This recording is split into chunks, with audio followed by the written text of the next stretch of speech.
Hey guys, it's Amber Talks. I want to talk to you today about how I think that archaeology and environmentalism are intrinsically linked.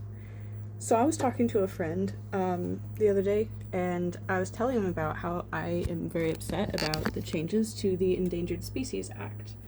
And essentially, their reply was basically, oh, well, I'm not really up to date with that because I'm more focused on the NHPA. If you don't know, that's National Historic Preservation Act. That act is exactly why I have a job. There's something called Section 106 compliance, where if a company is going to build anything on land, then they have to get an archaeologist to inspect and survey and make sure that there isn't anything of real importance going on in the ground, like you're not going to disturb an ancient site.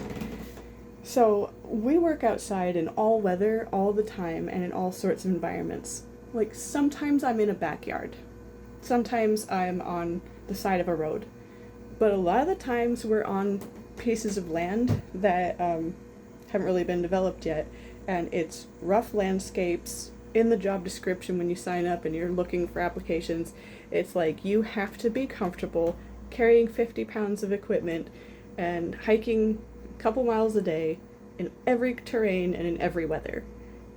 I feel like that's kind of a tall ask for most people, but we do it with a lot of passion, and we do it where, because we're people in the field and not like robots just taking photographs of it from above, we're moving through the environment and we're able to sort of read the landscape.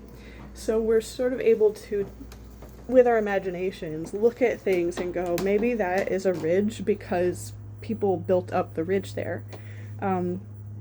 We often have to imagine away the buildings that are currently on a site because it wouldn't have been there in the past. So you're mentally erasing the buildings and the roads, and you're trying to fill in that picture in your mind with the ancient or historic fauna, buildings, people, plants, trees, whatever you're studied enough to understand this older environment would have been like.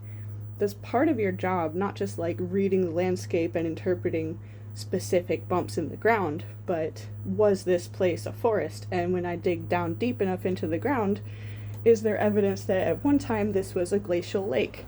Is there is there rocks at the bottom where you can tell exactly what's been going on for thousands of years in this landscape, as you can tell the different layers of sediment has filled in over time, and on top of that you have topsoil where somebody has filled in maybe a bit of fill, and then since then it's been laid as a field for lots of time, and you're in this way sort of needing to be aware with the environment and how it was and what's native and what should be there, right? So I'm always aware of the animals that are around me still in these places. I've seen all sorts of birds, hawks, owls. I've seen salamanders and frogs and newts and bugs, all sorts of bugs that you might want to not be so near. There's been deer. There's always the chance in New York that we're going to hit a bear, so we try to always like warn each other if it's the right season for certain animals. We discourage people from wanting to see a moose. I don't want to see a moose that closely.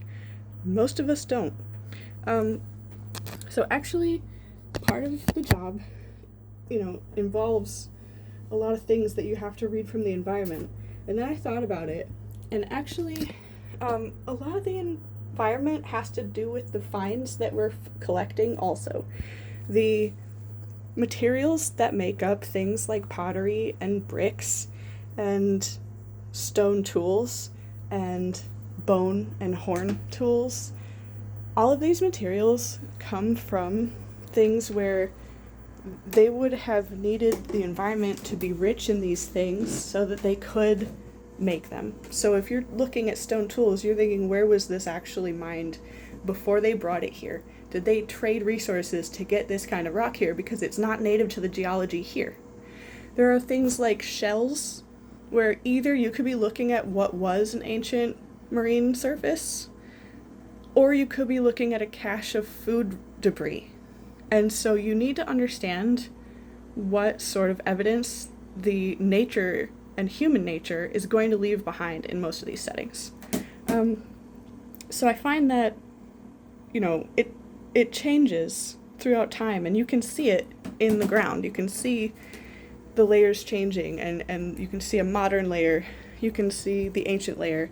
Once you get down to basically sand, you're in a layer that is so below the subsoil, pretty much you can stop digging. You're not going to find evidence of humans that far back in time. That's roughly a meter deep, depending on the area you're in. It could be wildly deeper than that, but for the most part, it could be a lot shallower than that. So we give it an average of about a meter to see how far into the past we can see when we dig these holes.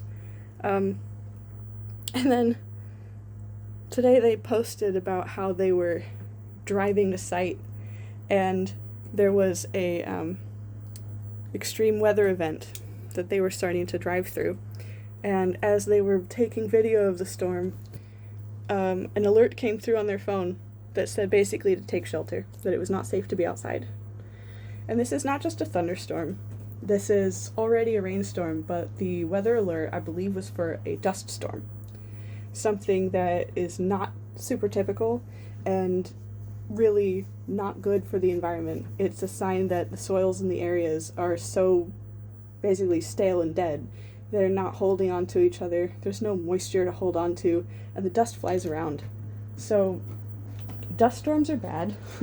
And I was thinking about how this is the same person who really didn't understand how I was commenting so much on the Endangered Species Act being changed to not help restore and protect environments. And then I look back at this week, and not only did they roll back Endangered Species Act, but they have tried to, and they're trying to, take land away from national monuments. These preservation areas are not just for natural history. There's also Native American history housed on the rocks and in these areas where there could be many sites, and the government wants to develop it for mining and mineral and whatever kind of development that the industry is calling for. So I do think they're intrinsically linked, and I just think that it's something that most archaeologists are going to be pretty passionate about because we spend so much time outdoors. The seasons and the years are getting hotter, and that's not making our jobs any easier. I know it's hard enough for everybody when it's like air-conditioned season all the time. But imagine when your job is to be outside doing physical labor all the time and it's 97 degrees outside. 65 to 75% humidity. It's a sweaty day. That heat level is dangerous not just to humans, but to the endangered species also. The whole world is changing in a way where I think we all need to be very aware that we're not separate from the environment, we're a part of it. And as the thinking, intelligent species on Earth where we can do something about it, I think it's our duty to. So that's just my story for the day, my thoughts for the evening, and I hope you agree. But if you don't, or if you have a comment, leave it down below, and always remember that you can subscribe and share this, and it really helps me out. So thank you for listening. This has been Amber Talks.